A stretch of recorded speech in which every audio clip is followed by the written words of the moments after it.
રાજેન્દ્રદાસ બાબુ ધર્મ ભૂષણનું જેને બિરુદ મળ્યું છે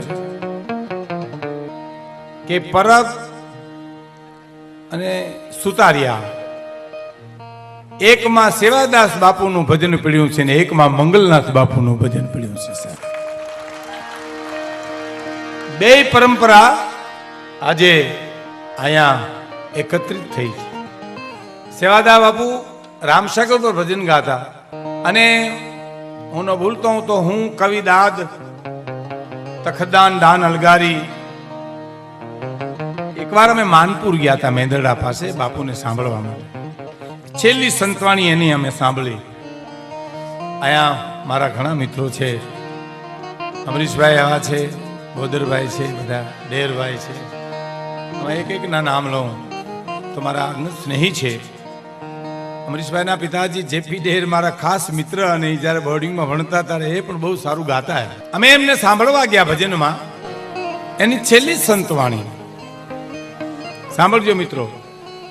એક બીજી હું ઘડીએ તમને સાંભળજો કહું છું એનું કારણ યુવાન મિત્રો બેઠા છે ને એને ખાલી હાસ્યરસ જ સાંભળવો છે, કારણ કે એને સેનાના ગાળા સિવાય રસ નથી. સેના ફરસાણ સિવાય અમારું છે ને નટ જેવું કામ હોય. નટ દોરી ઉપર હાલ્યો જતો હોય, આખા ગામની મીટ એની ઉપર મંડાણી હોય.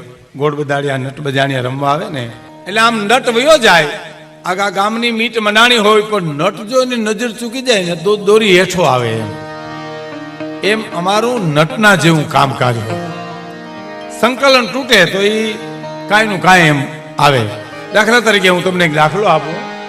અમે જ્યારે નાના હતા, અમારા ગામમાં જ્યારે ગરબી લેતા ત્યારે ઝીલણિયા ગવાતા, અને હખડખડમાં ધ્યાન ગયું ને કેવું ઝીલણિયું ઉપડ્યું હતું ને કેવું અમે ઉપાડ્યું એનો હું દાખલો આપને આપી દઉં, પછી ઓલી વાત કરું આપણે. હું કે વાલો મારો એ વનરાવનમાં વાહલી વગાડે રાધાજીનો મોહ ઉપજાવે જો.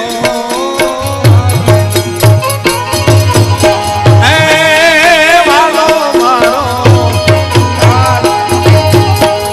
એ વનરાવનમાં વાહલી વગાડે રાધાજીનો મોહ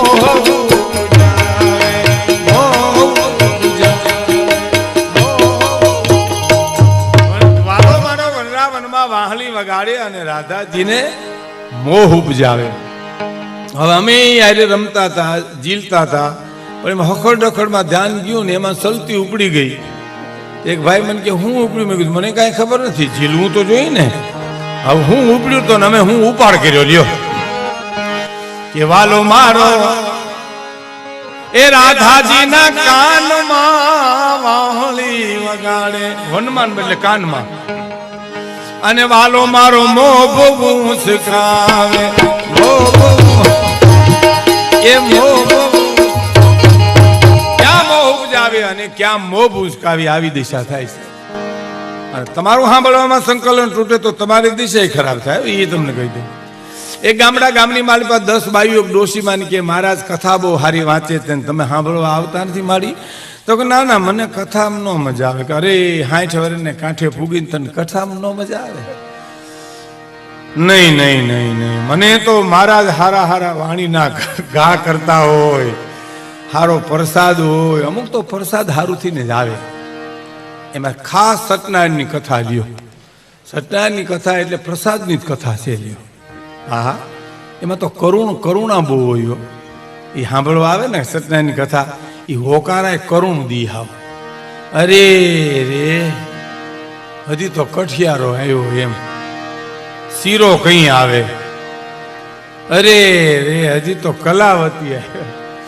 અને પેલા તો વડીલોને ખબર છે લાઈટ નહોતી, ફાનસના દીવાના અજવાળા હતા. સત્યનારાયણની કથામાં મિક્સ પ્રસાદ હોય બધું. ચીકુ હોય, પોપિયા હોય, કેળા હોય, શીરો હોય, શેરડીની ગંડેરી હોય. હવે એમાં અંધારામાં ગંડેરી ને શીરો બે ભેળા મોઢામાં વયા જાય, પછી દિશા કેવી થાય ખબર? હું બારું કાઢું, હું અંદર જવા દેવું, એવી દિશા થાય. કે મારે તો મારા હારા વાણી ના કરતા હોય હારામાં હારો પ્રસાદ હોય તો આવું કે એવા છે મહારાજ એવા વાણીના હારા હારા ઘા કરે છે ને તમે આવો ને માડીને બાયું ફર્યાને લઈ આવ્યું. એ કથા મહારાજ વાંચતા હતા રામની ને એમાં મહાભારતનો દાખલો દીધો ને ગદા યુદ્ધ શરૂ કર્યું ભીમનું દુર્યોધનનું અને જાકાજીક બોલી ભીમ પડી જાય દુર્યોધન પડી જાય ભીમ પડી જાય માડીને કંટાળો આવ્યો મરો મરો આમાં તો કાંઈ નથી. ઘડીક ભીમ પડે ઘડીક દુર્યોધન પડે નો મજા આવે નીંદર આવે માડી જોલે સડી ગયા. હવે ત્યાં આજુબાજુમાં એક બકરી આંટા મારતી હતી. એ બકરીને આખા ગામના છોકરાએ ધીક શીખવાડ્યું હતું ધીક. હવે માડીને નીંદર આવે ને માથું નમાવે ને બકરીને એમ કે મારે આમ ધીક લીયા હું એ પરડા ખાઈને આવીશ. અને ભાઈ આમ માડીએ માથું નમાવ્યું બકરી 10 ડગલા પાછળ ગઈને ગડદગડતી મૂકી અને માથું માર્યું ને માડીથી રાઈડ નખાઈ ગઈ. મહારાજ ધીરે ધીરે વાણીના ઘા કરો આ તો ઢીમણા ઉપડ્યા. ઢીમણા વાણીના નથી બીજા છે. પણ કહેવાનો મારો અર્થ છે કે આ સંકલન તૂટે તો અમારી આ દિશા છે.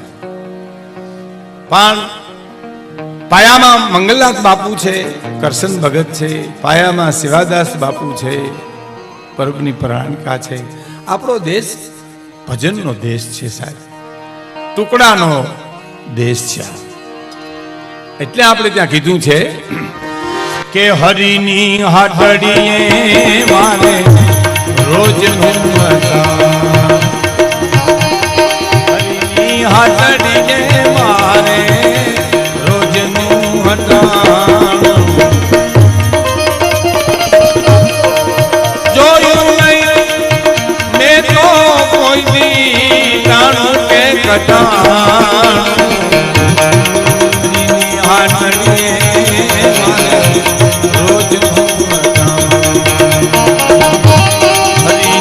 હાટડીએ મારે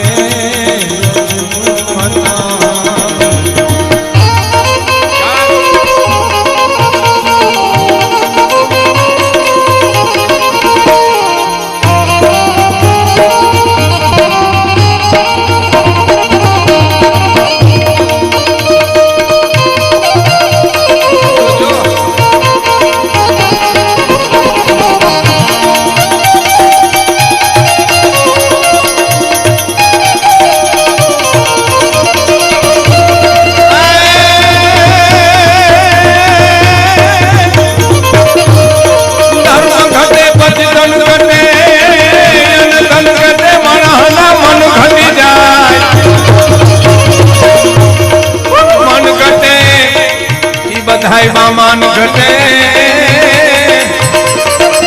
એ બધું ઘટત ઘટ જા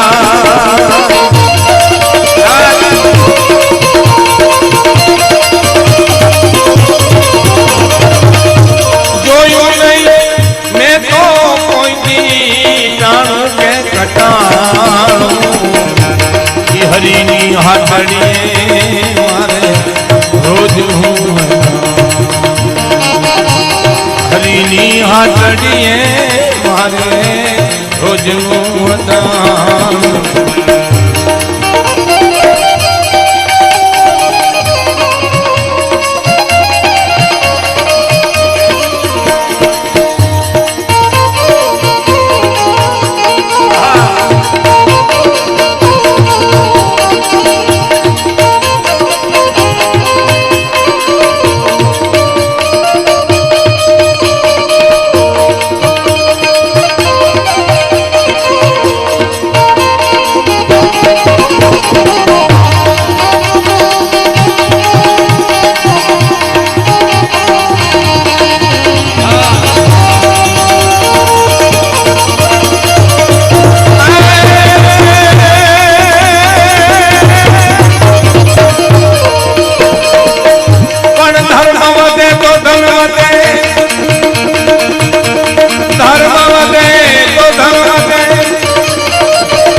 પણ મન વધે ઈ બધાયમાં માંડ વધે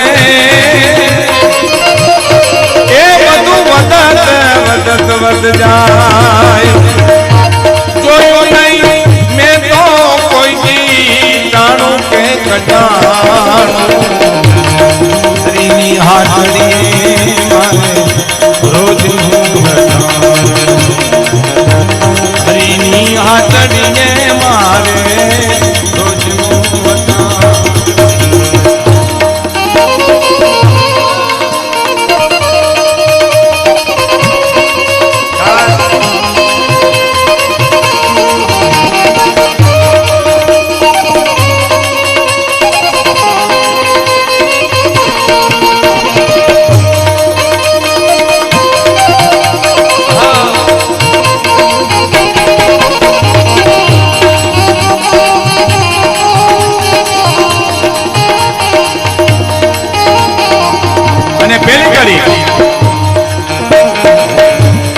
પૃથ્વી પવન ને પાણી આપ્યા ઉલટિયાણી રે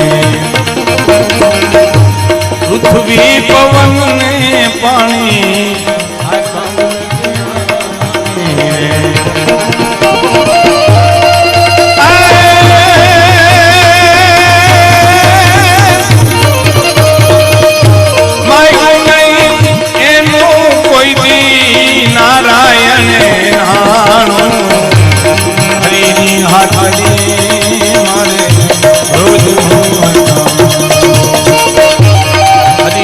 હાથડીએ મારે રોજનું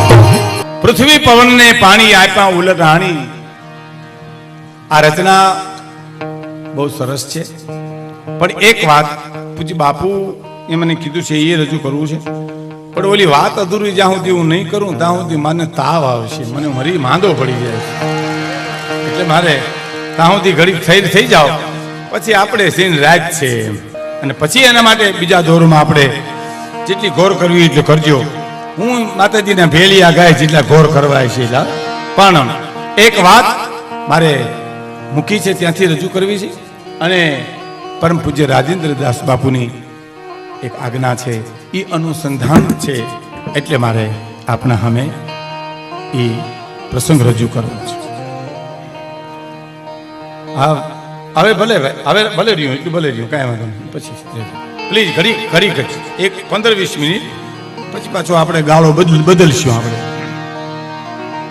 હા ક્યાં વાત બેન જ્યારે ગીત ગાતી હતી દીકરી એ આજે એમણે તો ભજનો પણ ગાયા પણ લોકગીતો છે એ આપણી એક પરંપરા છે આ દેશનું એક પણ સૌરાષ્ટ્રનું લોકગીત એવું નથી જેમાં આધ્યાત્મિક ન હોય